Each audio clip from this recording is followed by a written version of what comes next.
So ito na nga sa lahat ng nagtatanong kung paano maka-order nitong viral na chocolate na to sa Dubai. Dalawa lang yung time slot nila. Open sila ng 2 p.m. at 5 p.m. So ang ginawa ko, as soon as nag 2 p.m., nagpunta ako agad sa Instagram nila. Doon nakalagay yung link ng Deliveroo. And sa first try ko nga, sarado pa rin sila. So try lang ng try. Nakailang ulit din akong nag-click nung link nila. Syempre nagmamadali tayo kasi mabilis nga daw mag-sold out to.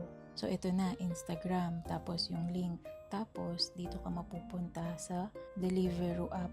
Kinakabahan talaga ako, buti na lang. Pagka-click ko ulit nung link, ayan, open na sila.